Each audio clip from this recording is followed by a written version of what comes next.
Just like you. Good morning, everybody.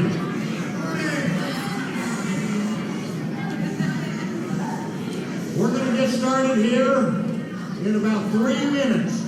So if you want to find your seat, and I think you're going to find something amazing happening here today. And we want to thank each and every one of you here that come out for this to remember those that we've lost in our present wars on terrorism. So in about 3 minutes, we're going to get started. So we'll get everybody lined up. I've got a couple of people I got to get up on the stage. All of my speakers I need up here.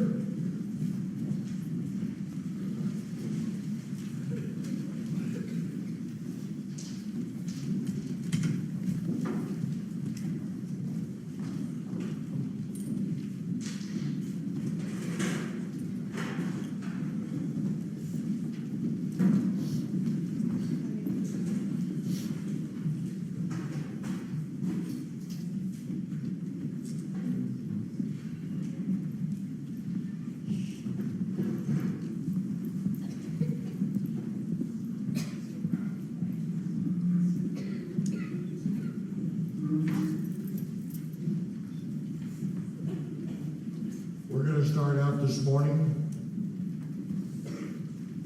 honoring those that we've lost.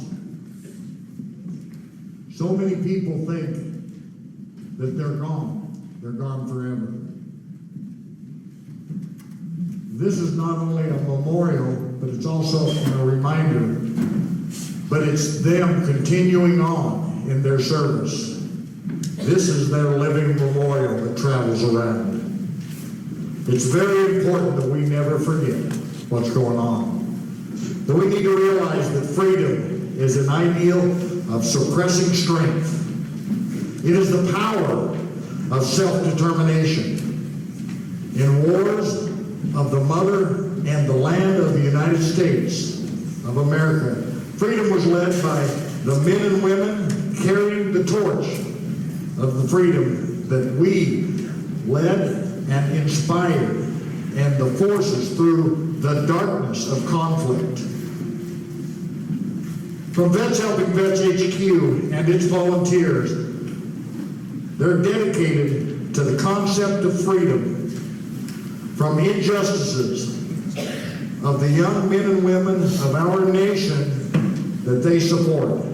We need to remember a nation cannot endure if it fails to care for the men and women who served and defended it. Vets Helping Vets HQ defends the principles and the equal opportunity for all in our country, where all may enjoy the blessings of the freedoms that we have. And remember the cost of the freedom as we sit here.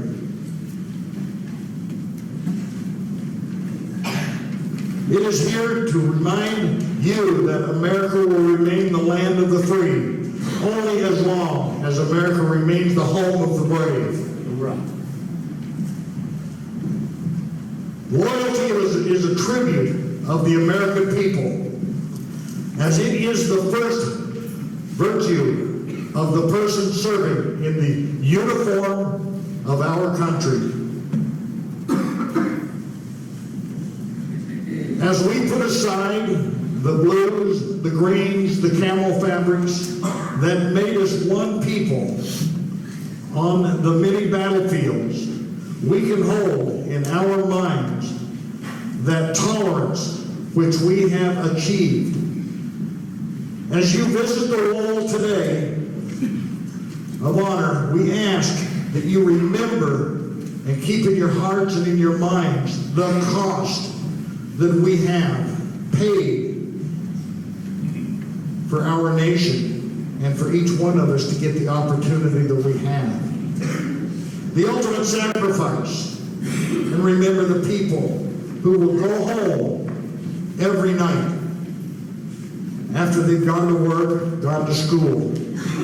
And so many families that look at an empty chair at their dinner table.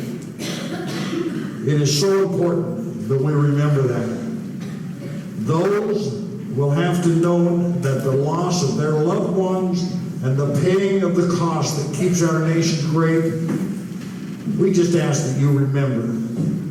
We shall move forward now in the sight of God. And I'm going to ask the chaplain from the VFW here from Roseburg to come up and give us our invocation.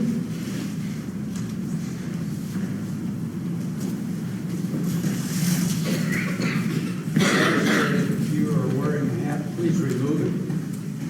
And I ask that you be in prayer at the same time. Let's bow our heads. Almighty God, as we gather here this day for this ceremony, Lord, I ask you to bless the people that are here. Bless the people that brought this wall to our attention. Lord, the men and women that are on this wall, I ask that you bless the families that we'll never see them again, only by pictures. Lord, give them the peace that only you can give. Give them the freedom, the understanding. And Father, as we continue on here this day, just be in our midst, Lord, wherever you are, and go with us as we leave. In Jesus' name I pray. Amen.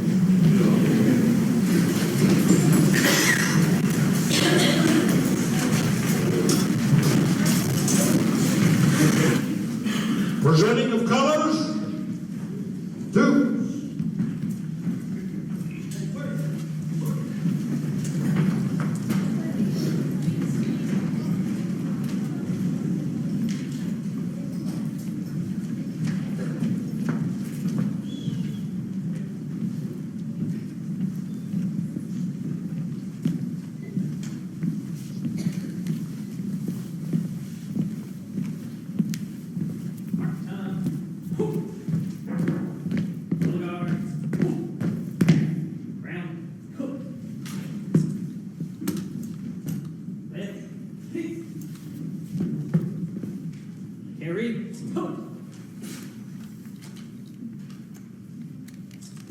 Present.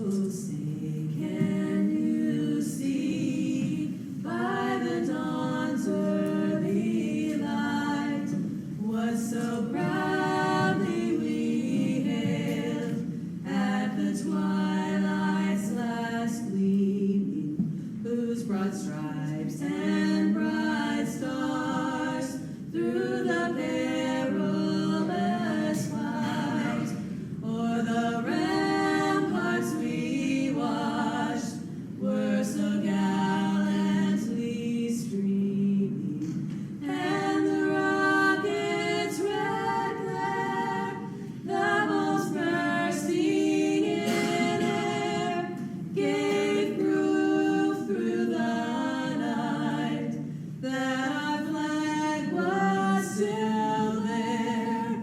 Oh, say does that star-spangled banner yet wave o'er the land of the free and the home of the brave. Carrie. Please remain standing.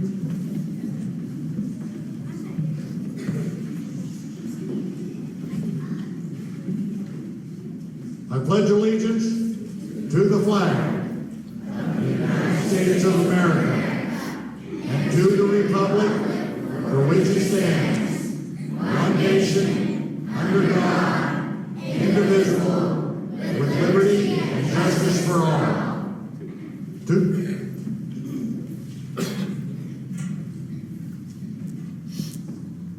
Left wheel. Horse.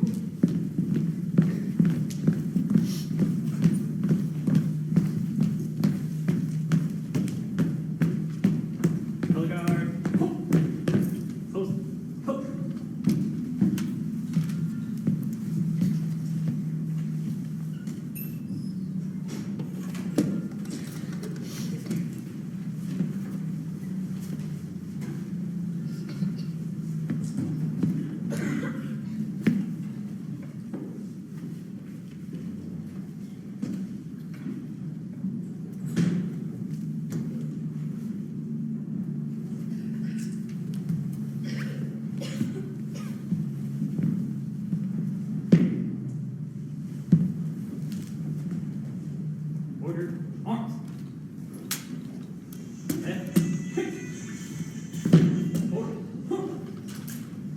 Forward.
The first fold of our flag is a symbol of life.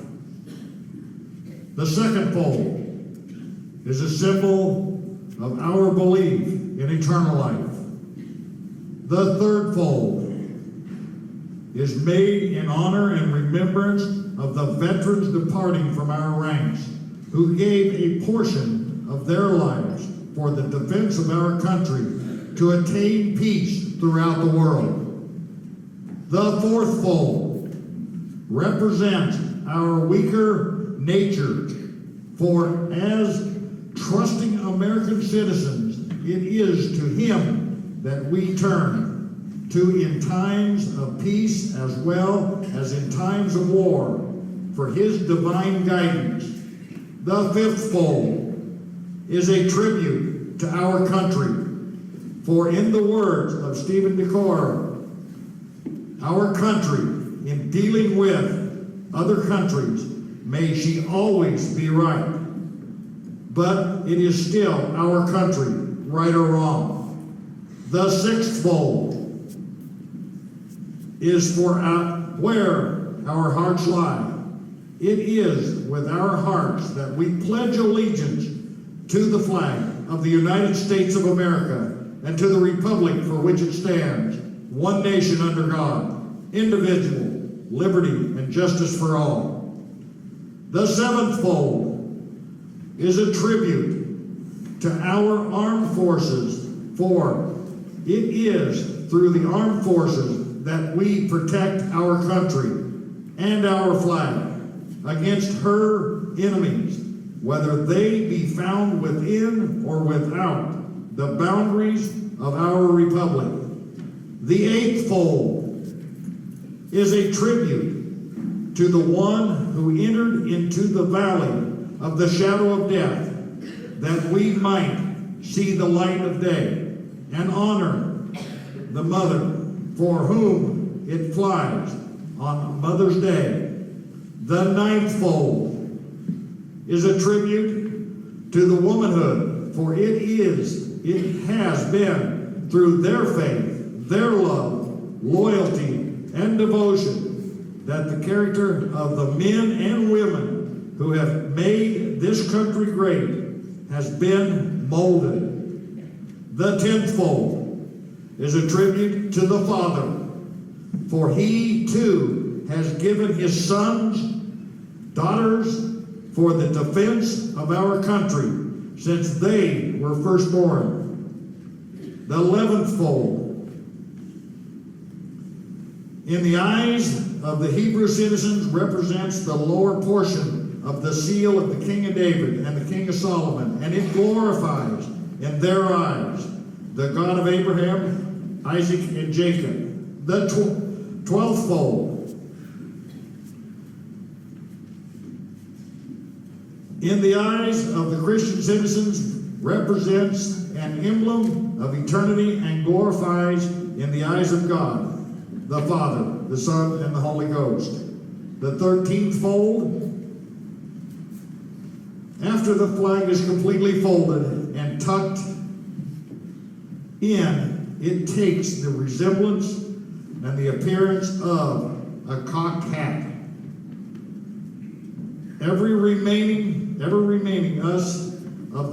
Reminding us of the soldiers who served under General George Washington, and the sailors and Marines who served under Captain John Paul Jones, who were followed by their comrades and shipmates in the armed forces of the United States, preserving for us the rights, the privileges, and the freedoms we enjoy today.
As you entered into this room today, this evening, you may have noticed a small table in place of honor. It is set for one. This table is our way of symbolizing the fact that members of our profession of arms are missing from our midst. They are commonly called POWs or MIAs. We call them brothers. They are unable to be with us this evening, and so we remember them tonight. This table is small, symbolizing the frailty of one prisoner alone against his oppressors. Remember.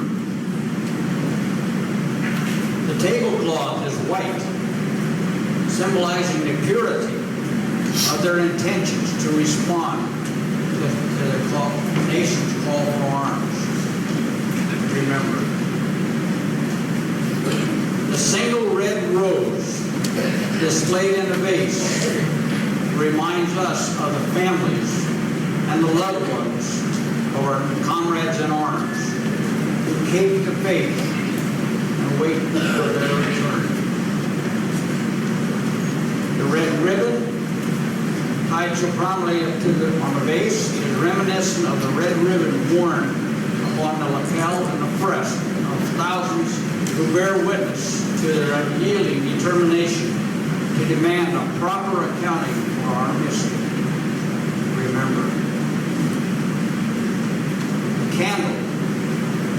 The candle is lit, symbolizing the upward reach of their unconquerable spirit. Remember, a slice of lemon is on a bread plate to remind us of their bitter fate. Remember,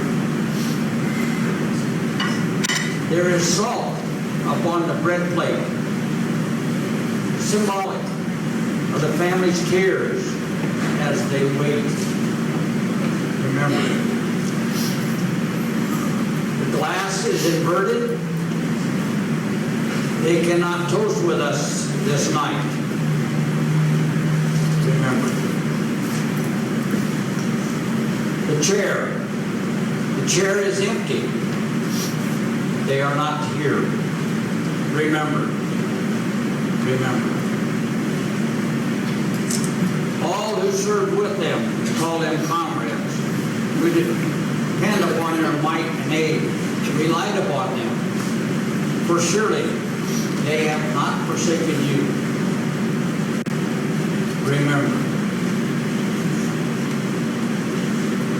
Remember, until the day they come home, remember.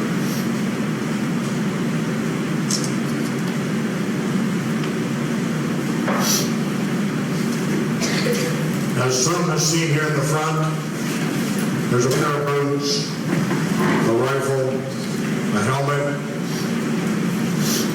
and that's going to be read to you here now. Battlefield cross.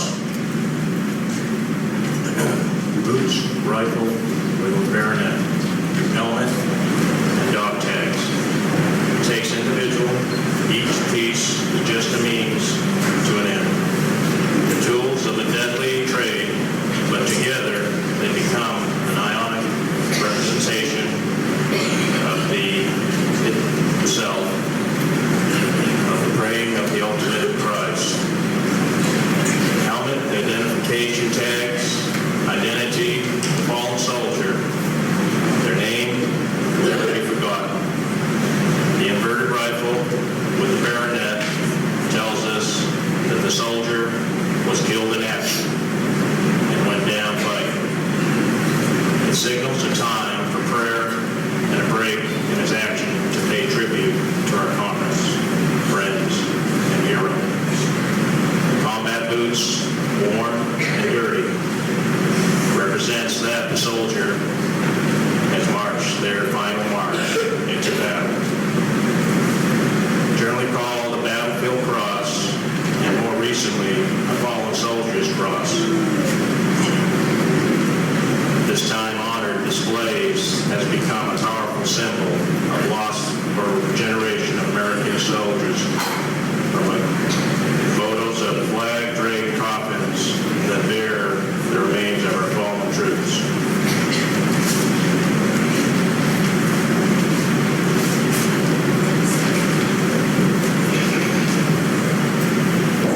As we stand here, we're going to call upon the laying of the wreath at the wall.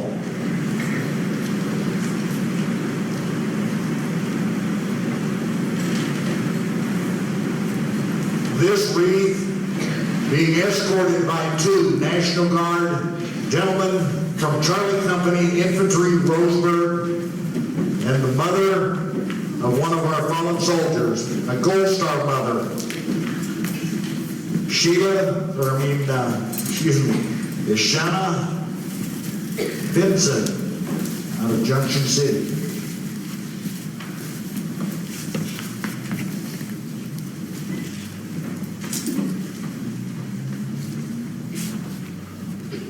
And if you remain standing, we now will have taps.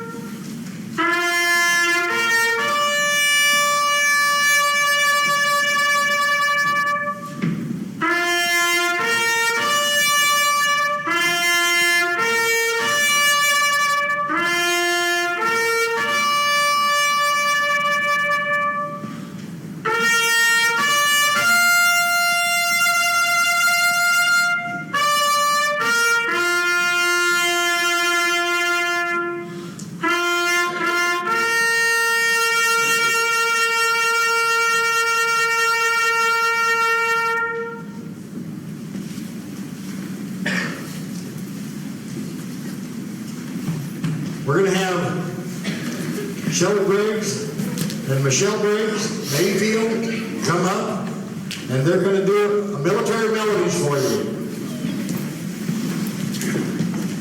We're going to sing each of the branches theme songs. So if you served in one of these branches, please stand while we sing so we can honor you while we're singing.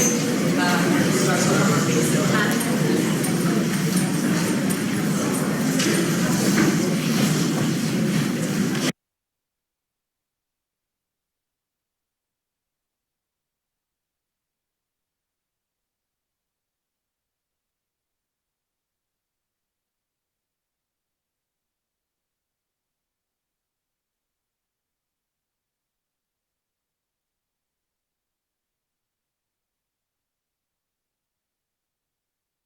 We're the army and proudly proclaim, first to fight for the right and to build the nation's might, and the army goes rolling along, proud of all we have done, fighting till the battle's won, and the army goes rolling along, and it's high, high, hey, the army's on its way, count off the cadence hard and strong. For wherever we go, you will always know that the army goes rolling along. Valley Forge, Custer's Rinks, San Juan Hill, and practice takes, and the army went rolling along. Minutemen from the start, always fighting from the heart, and the army keeps rolling along. Then it's high, high, hey, the army's on its way. Count off your cadence loud and strong. 2, 3, 4, wherever we go, you will always know that the army goes rolling along. United States Marine Corps, stand!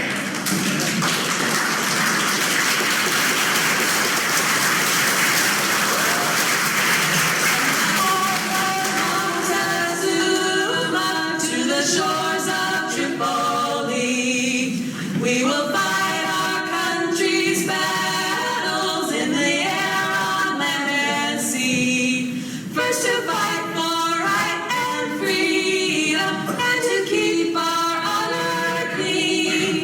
We are proud to claim the title of United States Marine. Our flags unfurled to every breeze, from dawn to setting sun. We have fought in every climate place where we could take a gun. In the snow of far-off northern lands and in sunny tropic scenes, you will find us always on the job, the United States Marines. Here's health to you and to our corps, which we are proud to serve. In many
And the Army, the Marine Corps, and the Navy understands what commands are. But I was approached by a long-time Air Force retiree, and he said, I cannot command Air Force the same way.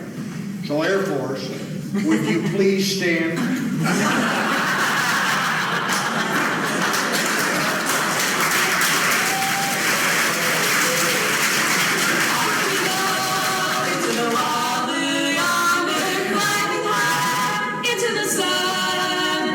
Here they come, singing to meet our thunder.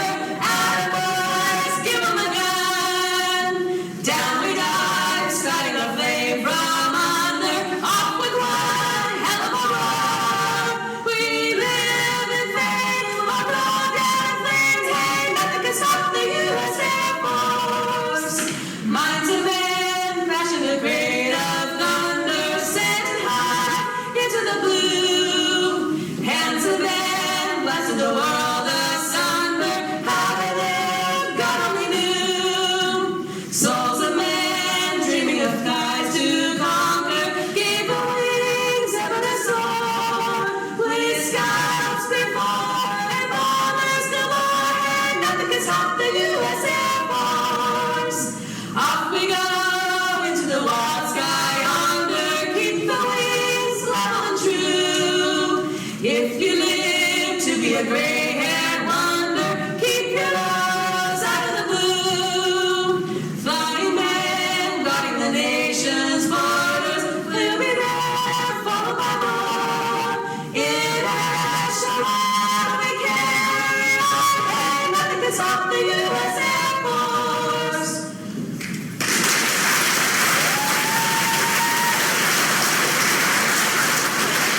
And we save the last and the best that serve 24/7 in keeping our people safe on the upper seas, and that is the National Guard. Please stand.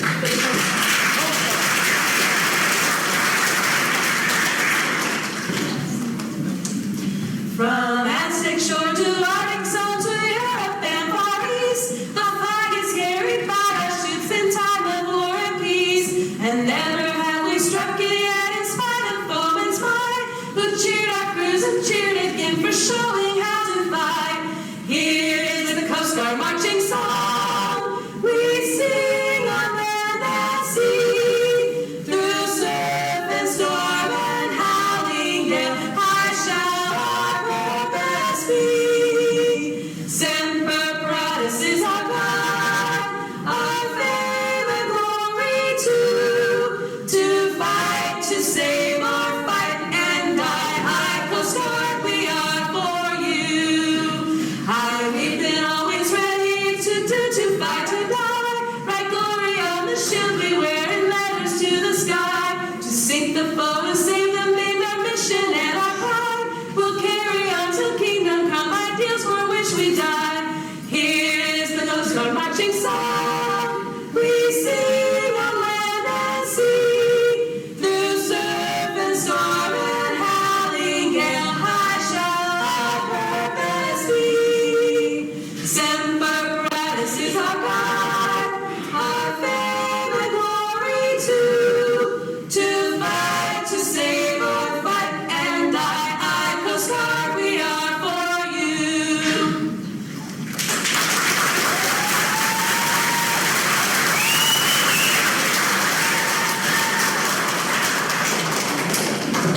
Let's give them one more round.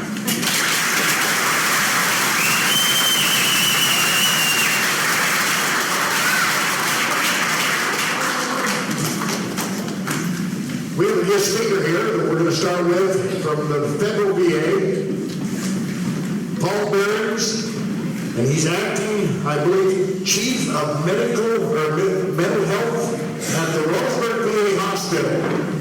He served in Iraq, and he's here to tell you a little bit of his story and his life and what he did in Iraq.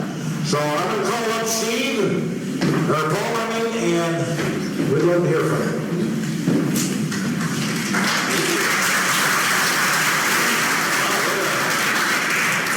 Great honor it is to to be here today. It's hard to follow all those ceremonies up.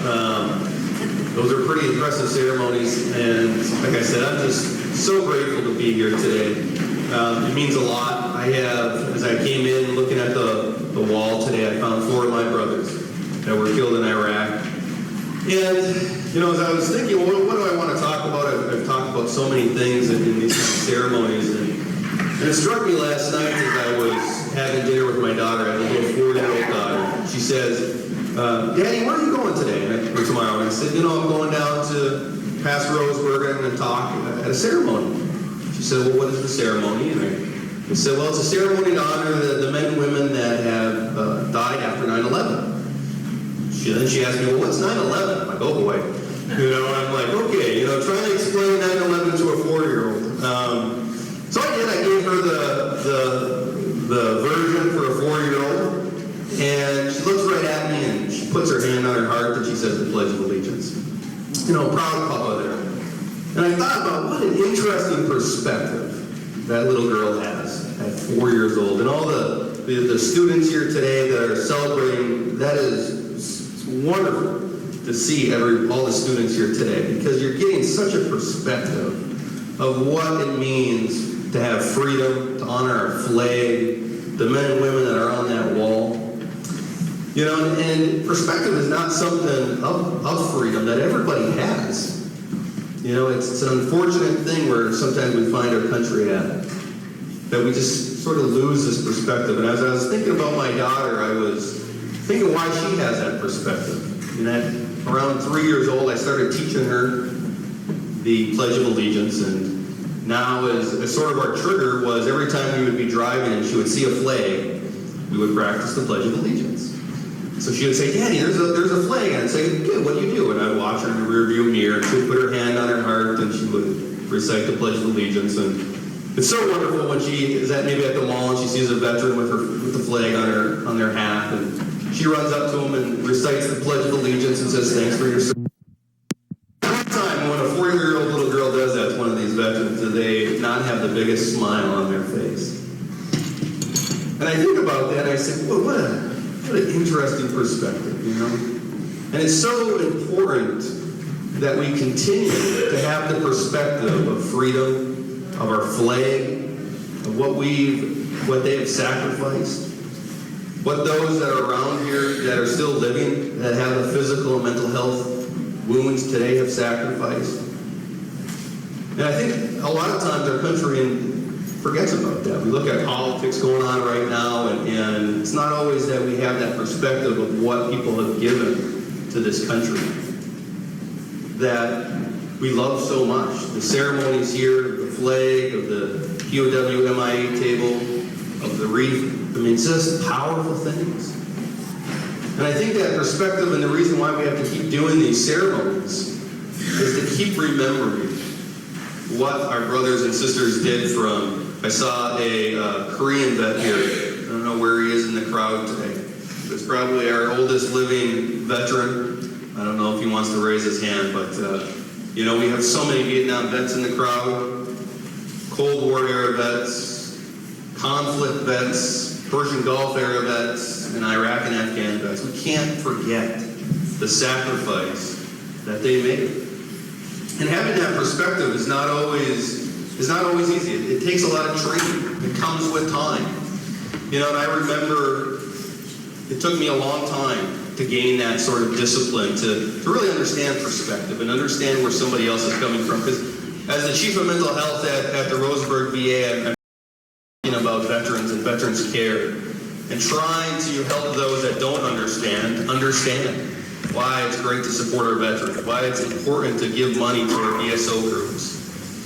Well, I learned that lesson as a young man, I should say, when I was in Iraq. And it was a lesson that I don't think I learned until years afterward. And it's, you know, my story of Iraq is long and sometimes boring, but there's one story I do want to share that I think gets to the point of having the right perspective and really understanding when we're trying to share about our freedom and we have these ceremonies, why it's so important to bring friends and guests and all the students that we have today so that we don't forget. It's a story I wish didn't happen, but it's a story that did happen.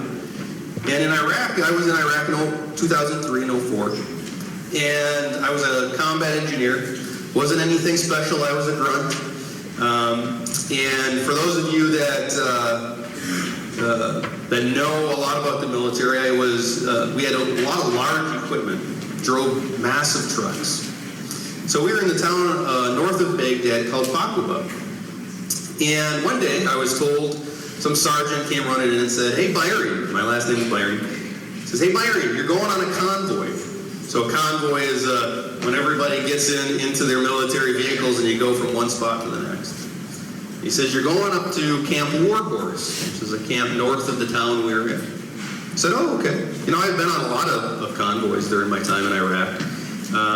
Convoys are never an easy thing. For those of you that know Iraq and Afghanistan, there's a lot of things like RPGs and IEDs that are horrible devices of war that end up really hurting folks. And so I said, okay. So I jumped in with my gunner into our very big vehicle. It's called a CBT or a HEMTT for those of you that know. It resembles a diesel truck. And I pulled up to the convoy and I jump out with the convoy leader and he says, "Byron, you're leading the convoy today." I said, "Oh, really?" Now, for those of you that know convoys, you always want to have at least a Humvee in the front, and you want that vehicle to have good communication. So usually they have radios. Well, my vehicle was a big old diesel truck, and we had no radios. And I'd always been in convoys, but when you're in a convoy, you really never pay attention to where you're going. You pay attention to your surroundings, good situational awareness. So I didn't really exactly know the way. I sort of knew the way. I said, "Okay, which way are we going to take?" And he says, "Well, because there's two ways you could have got to Camp Warhorse. One was you go through what we called RPG Alley, and it's called RPG Alley because all the convoys were getting hit by RPGs, or you go through the city.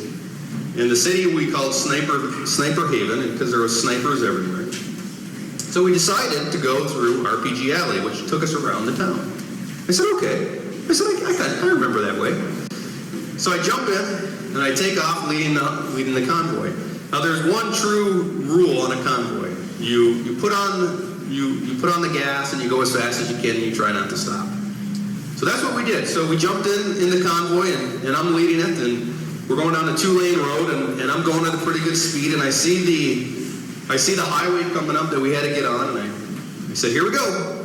So we jumped on the highway. We get on the highway and I just floor it. And for a big old diesel rig, you know, we're going probably 60, 65 miles an hour down this highway. And a few minutes into it, a few miles into it, I'm starting to sweat all over. I'm white knuckling the steering wheel. And I'm telling my gunner, I said, "Something's wrong. Everybody is trying to hit me. And all these cars are coming right. They're swerving out at the last second." And I said, "Oh my God, they are trying to kill us today." Literally. And this goes on for a couple miles. And I said, "I don't know what's going on." And then my gunner says, "Byron," he says, "look over there." And I look out the window and I see the entire convoy on the other side of the highway. Because I took the exit ramp and I'm now going against traffic. And everybody's swerving out of my way. And I'm like, "Oh my goodness, I'm going to kill myself." And so thankfully I was able to pull off and get behind the convoy. But I was so embarrassed and I never got chewed out so bad in my life than that day. I was thankful to be alive. But years later I thought back and I said, you know, that day, people were just crazy. They were trying to kill me. But then I put myself in the perspective of maybe that Iraqi person going to work that day. Just driving to work, you know, maybe having a cup of coffee as he's watching the sun come up. The next thing he looks above his wheel and he sees this crazy American in a diesel driving right at him against traffic, trying to kill him. And he's probably thinking that crazy American's trying to kill him. And it really, you know, as I thought about that, I kind of laughed. And I tell that story for two reasons. One, it's a funny story, which there's not too many when you go to war. But that one I always thought was a funny story. But two, it's a good story of perspective.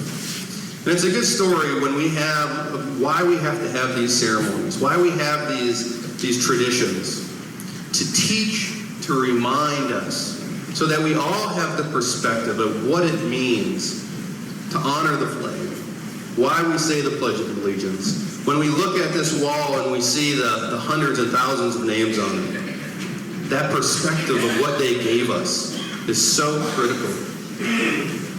I'm excited to be here today. I'm excited that this wall is here. For the veterans around, we do have some mental health counselors that are over in the back here if you need to talk to anybody. But I'm just very thankful to be here, thankful to be part of the VA and serve the veterans every single day. And I'm very thankful that you're all here, very thankful the students are here today learning and watching this and getting the perspective of what it means to be free. So thank you very much.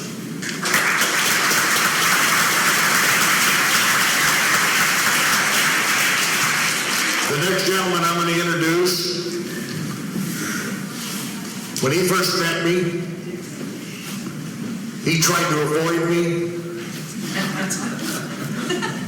He thought that I was loud. As a matter of fact, since then, they put bulletproof glass in the front office. They put locked doors in. He says it was just protocol. I think it was because he was sending me a message. He's a wonderful friend, very close friend. If I was to go anywhere, and I know there was a conflict, he would be one of the first people I would call to be at my side. His name is Mitch Sparks. He served and retired out of the United States Navy.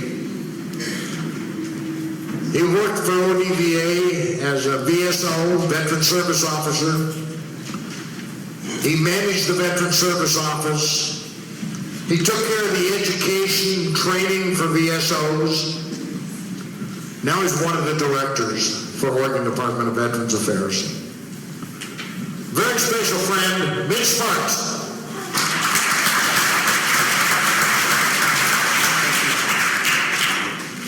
Thank you, Vic. This is not usually what I do. Most of the time when I stand in front of groups of people, it's to talk about veterans benefits and current issues with veterans in the state of Oregon. But I'm honored to be here standing in front of this wall, honoring our men and women who paid the ultimate sacrifice. And as a 26-year veteran in the United States Navy, I found two of my friends on that wall. So for me, it's personal. And having deployed to the Middle East 7 times, I'm one of the older guys. I started out in 88, 89 in Operation Earnest Will, and deployments in 91, 93, 94, 97, 98, 99, 2001, 2002. So this is that area of the world is very familiar to me. I have to tell you that I truly miss being in uniform. I would, just like every other veteran here, if they called me today, I would put it back on. It was a bittersweet day in 2006 when I took the uniform off. But guess what? I have the next best thing. I get to help vets. There couldn't be a better calling for me and anybody else, especially groups like Victor's Vets Helping Vets, to say that we're going to stand up and take care of the men and women who serve this country. That's a great calling, and I am proud to be part of that group of people that do that. Every day, I wake up and know when I go into work that I'm going to change somebody's life, somebody who needs some guidance or help or some legal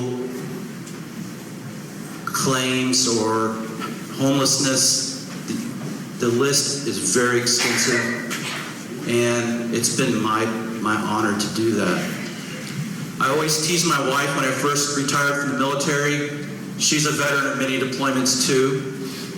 That when I first got out, I said, "Well, did the Navy call today?" And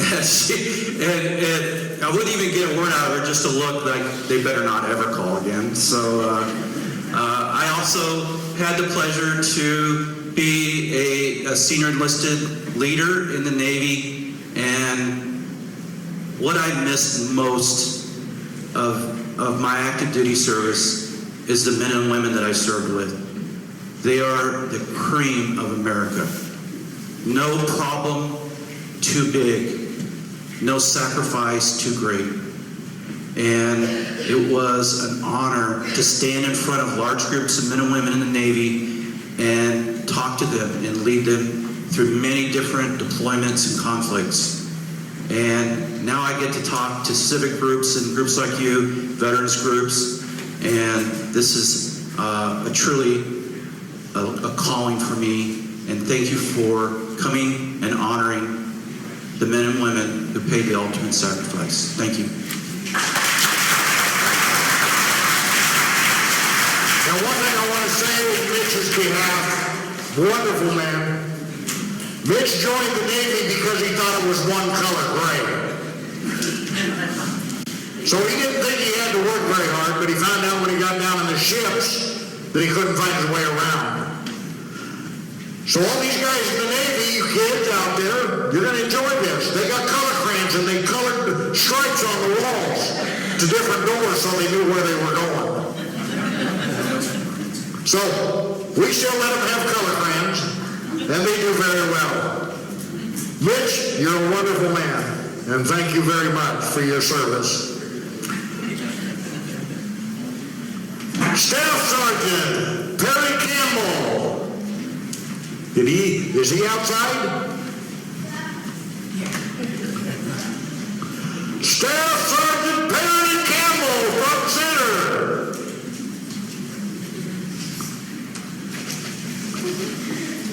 Where did they go hide?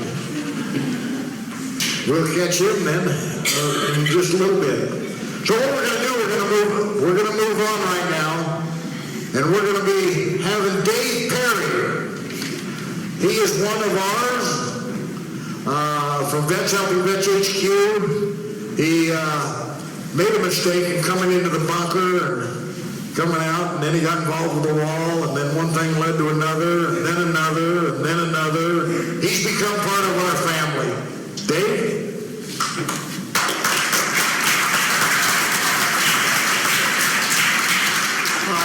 I wanted to, I'm old and I have to have big print and notes. So I wanted to just take a little bit and explain about what Vets Helping Vets HQ is and what we're all about. We're a lot more than the wall. I don't think anyone has really introduced the guy who kind of puts this all together, and that's Victor Coombs. Victor is, go ahead, let's give him a big hand.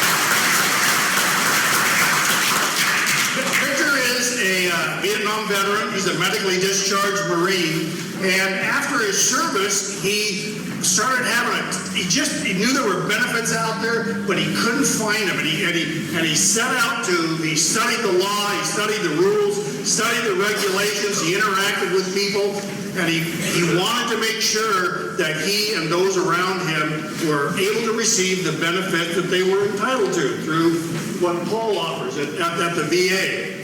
And in 1997, his word kind of got out, and vets were coming to him, and he created Vets Helping Vets HQ with the intent of taking veterans, teaching them to do what he took him 20 or 25 years to do. He gave them lessons. Here's forms, here's phone numbers, here's what you say, here's how you do it, and here's how you interact with the VA, the Department of Defense, or whoever to get the benefits that all veterans are entitled to.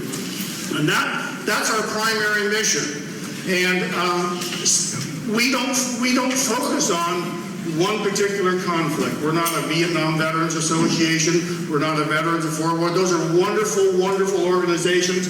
They have wonderful purposes. But if you're a veteran, if you're from World War II, please stand. You know what? Vets Helping Vets HQ, everybody has to pay a quarter. I think we need to see him drop something in the money box down there. So, but Vets Helping Vets serves all veterans. We have literally served veterans around the world.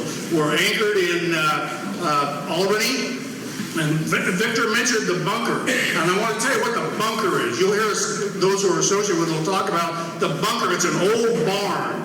And Victor started gathering these guys around him, and the veterans took this old barn and they created it into the bunker.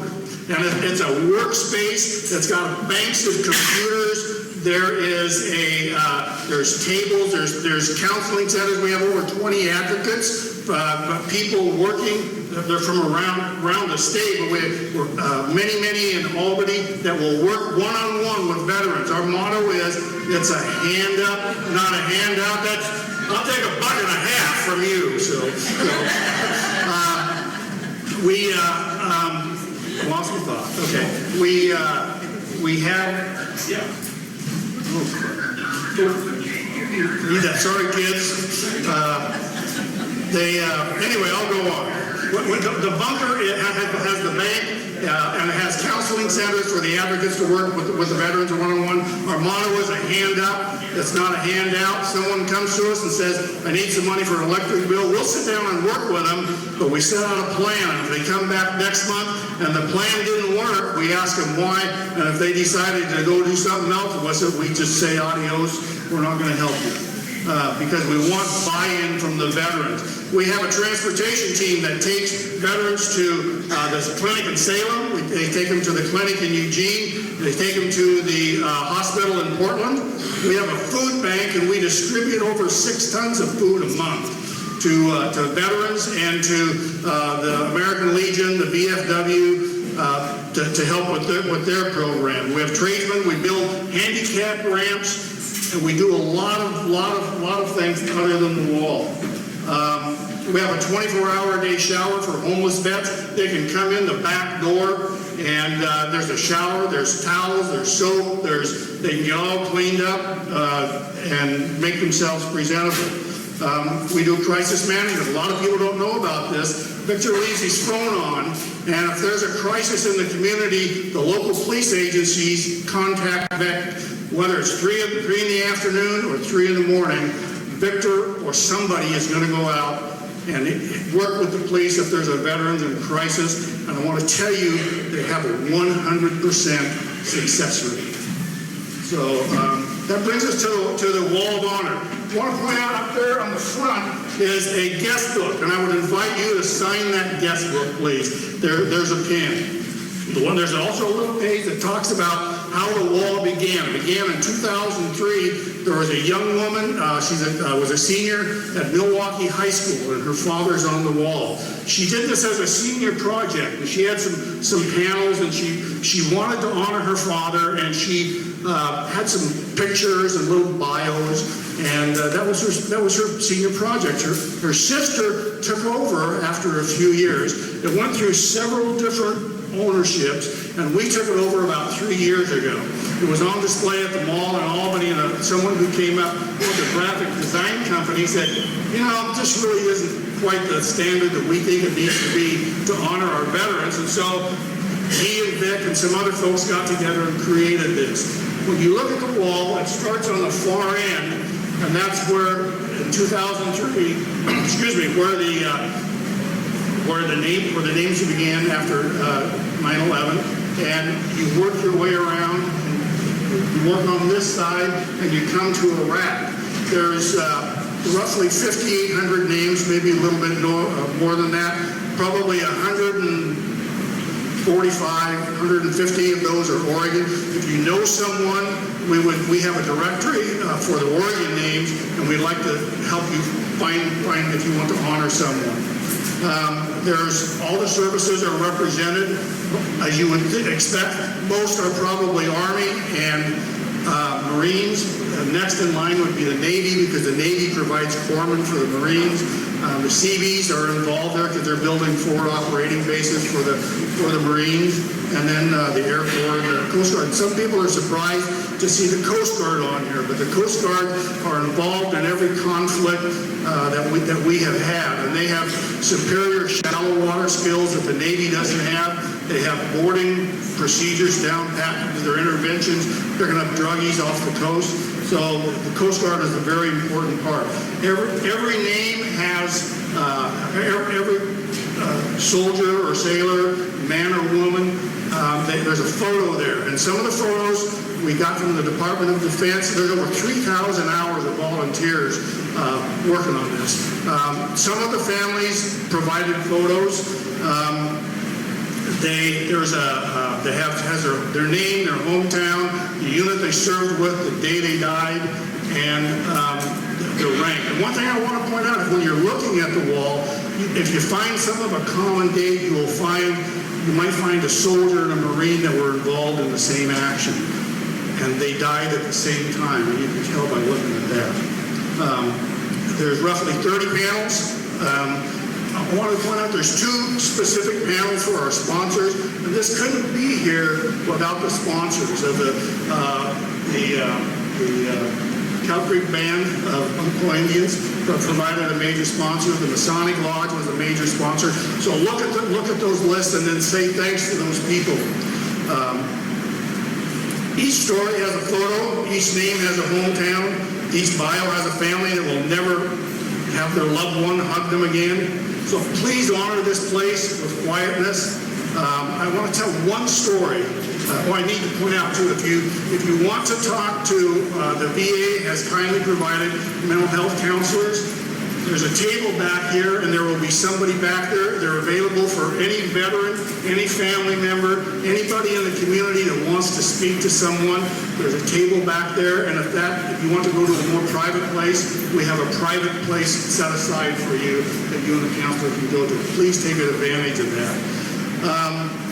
And there's advocates around if you want to talk about, if you're getting your benefits, we have advocates available. And then there's just other people around that will help you identify. I have one story that I want to tell. Paul told the story. This will a little bit different. I was working at the wall in Albany, and there was a young man. He came walking through, and I said, "Hi, how are you? Have you seen the wall before?" And I explained to him what it was. And he said, "You know, I was in Iraq." And I said, "Really?" And he said, "Yeah, I lost." Oh man, am I going to get through this or not? And he said, "I lost my first sergeant over there." And I said, "Oh man, I'm sorry. But do you know when he died?" And he said, "Yeah." So we went to the wall. About that time, we were having an interview from KVAL. They had come down and they were doing an interview, and they were talking to Victor or Pat or somebody. And so we went to the wall. We found his first sergeant's name. And it's interesting when you watch people go up to that. They will touch the name. They'll touch the unit they served with. They will always gravitate over towards their face. It's a point of contact, and that's exactly what Mike did. And I said, "You know, Mike, you're the reason that we do this, or one of the reasons." And I said, "Would you like to be interviewed?" And he said, "I didn't know." So the reporter was going on, and finally he came up to me and he said, "You know, I think I would." So I introduced him to the reporter, and the reporter was magnificent. And I should give him credit. His name's Tom Adams from KVAL. And so he went to the wall, and they were talking about it. I was kind of standing off to the sides, and Mike was saying, "You know, yeah, it's just, I really miss him." He was like a father to me. Every time we would go out, he would check our gear, make sure we had all the supplies that we needed. We had the food, the water, the ammo, our equipment was clean, had everything that we need. He would help us adjust our packs or whatever. He said he was like a father figure to me. And then he said, "You know, I'll never see him again." And he coached his little girls' softball team in the summer. And he said he won't ever be able to do that again. And so he finished the interview, and he came back, and he said, we started talking. He said, "You know, I've never done that before. I've never had the opportunity to people ask the right questions, and it was a healing time for me. It's the first time he had ever spoken to anyone about his experiences in Iraq, and it happened here." So I would ask for all of you students and anybody, I would invite you students to please bring your families back. But if you see someone, quietly give them some space. They need it. Healing takes place here. And whether you were in Iraq or whether you were just any service member, the quietness will come over them, and that will kind of be the cue to kind of move away. There's lots and lots of stories that we could tell, but I would just ask you with people's faith, because this is a healing space. So anyway, with that, I'll quit.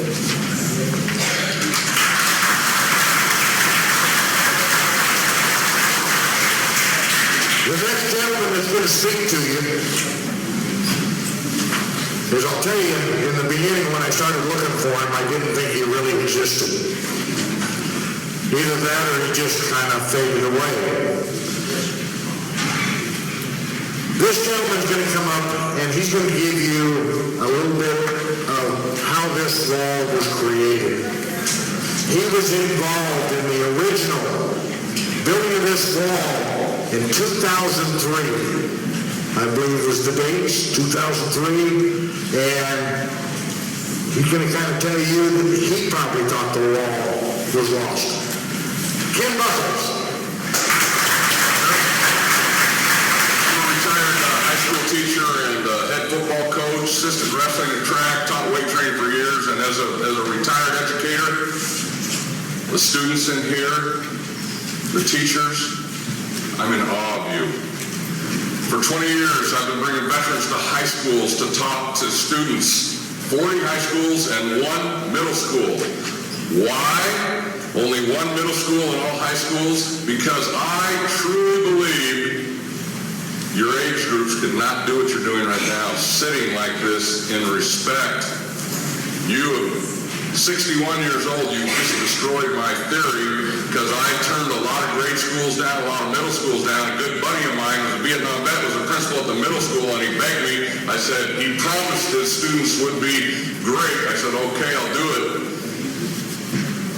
I just wanted to, you should be very proud of yourself, and you teachers, you should be very proud of yourself, because I am in awe of you.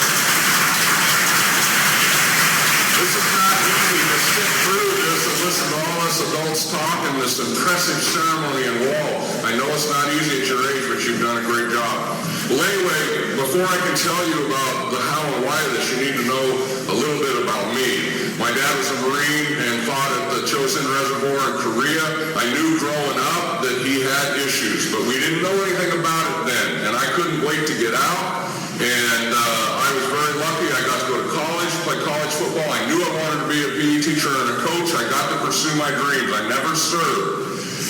My dad ended up taking his life. My wife, his mother, his wife, is still emotional, excuse me. But he was 54 years old, and my mom was 51, and 3 years later, she was dead. It destroyed her.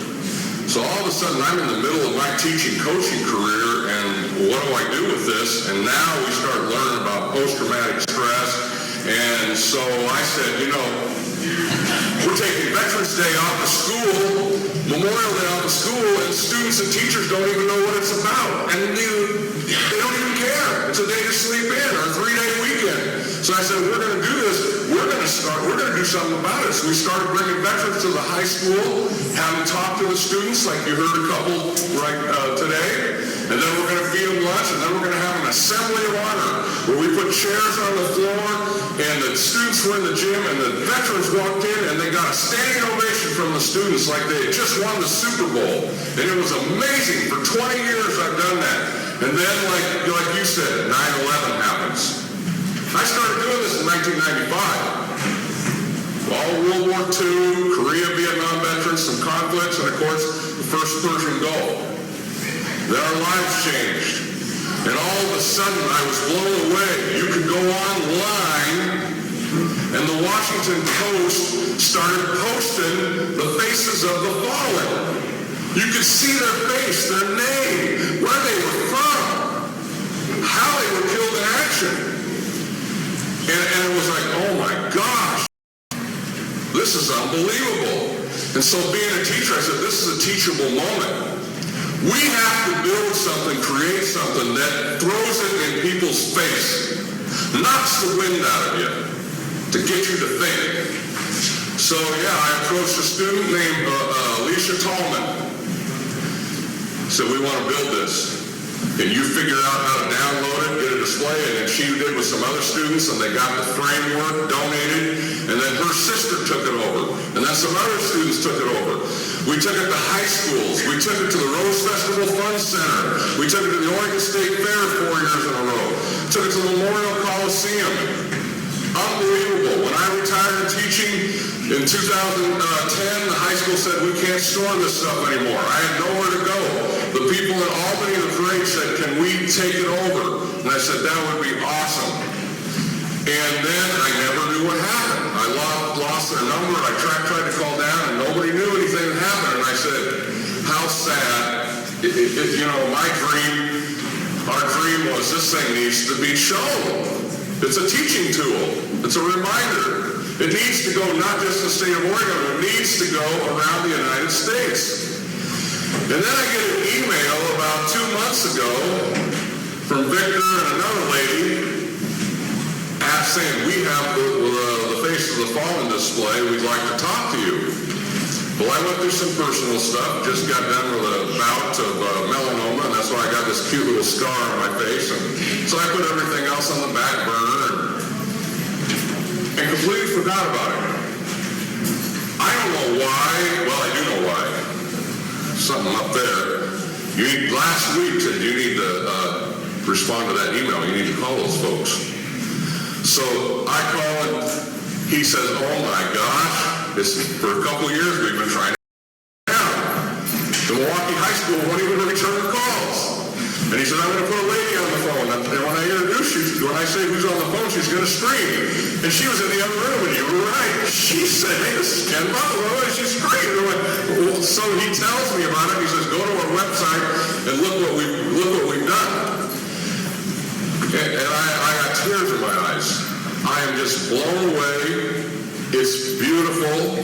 It's amazing. The time, the energy, the money that you guys have raised, it's in amazing, amazing hands. And I learned, you said it's one of its kind in the United States. It's the only thing like it in the United States. And it's so proud because it's not about me or those high school students or really the vets helping vets. It's about them. And you guys are keeping it going. And as a reminder, you students, they were once you. And then they decided to join the service. And they got ordered into harm's way. You think a lot of them join, oh, I want to go into harm's way. No, you follow orders and you go. I know many of the families who lost loved ones on that wall. Many who served. And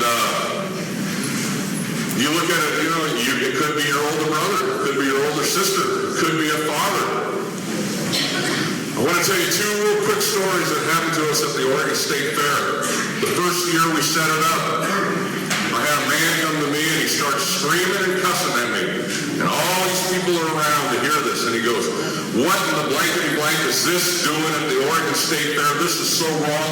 This represents tragedy. And the Oregon State Fair represents fun and family and having a great time. And you're throwing this tragedy in our face. And this is wrong. And you should be ashamed of yourself. And I looked at him and I said, thank you. This is exactly why it's here. I wanted to get a response out of you because they would want you to go have a great day today. Go have fun with your family. Go on the rides. Go listen to the acts. Have a super great time.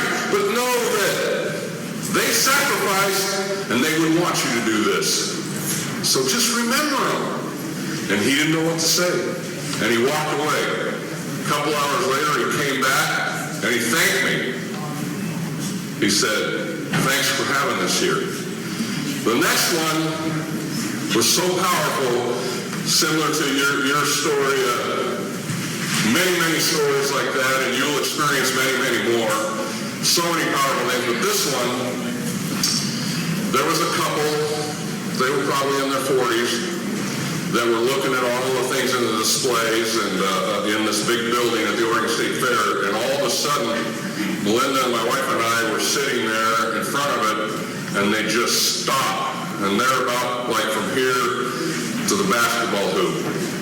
And it's like they saw a ghost. And she is just frozen, like she's terrified. The husband walks towards me and he is angry, says, "What's this about?" And I said, "Come here and I'll tell you." And he started crying. And he said, "My son's on that wall. He died over a year ago, and this is the first time we've gone out of the house in public. I haven't been able to get my wife out of the house in over a year. Her health's going down. She's literally destroyed." And I said, "Let's go to the state fair and have a great time." And we walk in and see this. I turned around, I talked to him and comforted him, and I turned around, and Melinda and his wife are embraced and they're hugging. They cried in each other's arms for probably 30 minutes. They went over and sat down, and they held each other's hands, and they talked for probably 2 hours. And realized that maybe their son wanted them to be there, that it was good for her, it was healing, because they're Facebook friends now. And they said we're so glad we came out of our homes, we're so glad we came here. But anyway, thank you for the opportunity to speak, and very impressive job by the vets helping vets. Very impressive. And again, you students, I'm in awe of you. If I was younger, I'd get down on my knees and bow, but I wouldn't be able to get back up. So I'm bowing to you students. I've spoken to thousands and thousands of student bodies. And I am blown away by you, and your teachers, you're amazing.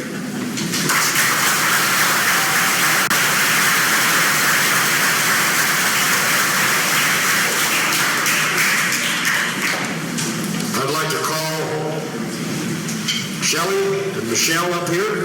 They have another song for you. And right behind them is going to be Melinda Buckles.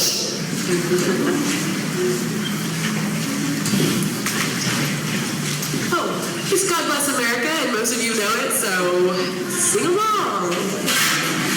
This is the intro that not everybody knows, so it's going to sound different up front, but I promise you it's God Bless America. While the storm clouds gather far across the sea, let us swear allegiance to the land that's free. Let us all be grateful for a land so fair, as we raise our voices in a solemn prayer. God bless America.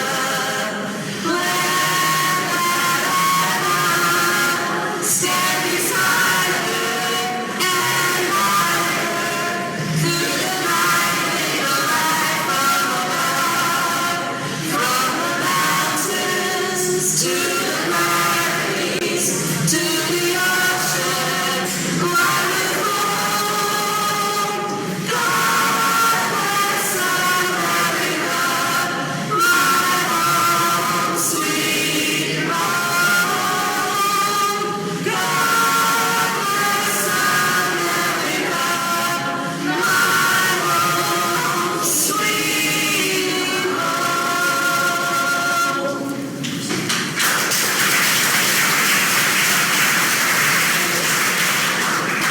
Well, this song is a small portion of the song, and then we usually do it for veterans only. Today I'm going to honor the men and women that were veterans on the wall. And in honor of you, that was very powerful. I am so blessed to see this display. It's like a real blessing to us.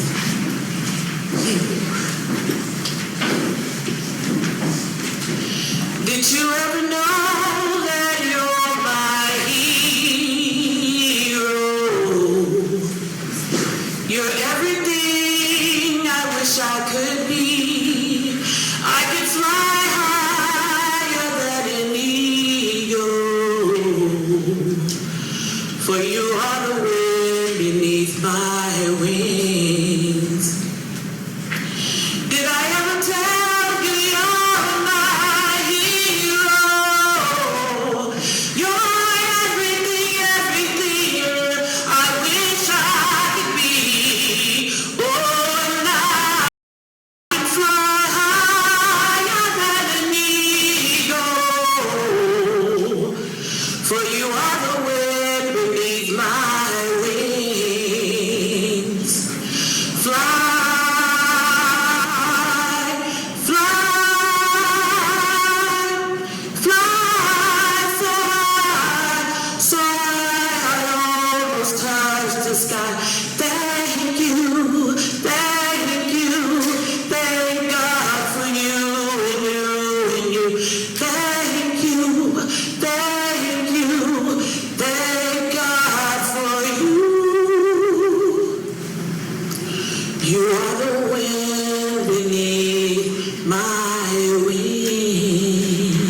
imagine I have some students in here that are getting hungry. Yeah, I got a thumbs up. Well, you know, I'm going to reiterate it. You young people are awesome. We hope you go home, you think about what you've learned today and what you've seen, you share it. Bring them back to the school here and let them visit. Bring your parents back. I think it's something they will always remember. And it will be you that will be educating them. The education you have, as you know, we always talk about a cost of education. Now we know what the cost is, don't we? How many out there that go to school here realize that this is part of the cost you got to help pay for your education? Did you know that? It's a very expensive cost. And we hope that all of you go on and get the education that you deserve, that you can continue to serve your country, whether it's working in another school, or it's working in a park, or whether it's just assisting your neighbor. But the education you get is going to carry our nation on. And we want to thank each and every one of you for coming here. And so we want to tell each one of you, thank you. We're going to close now. God bless you.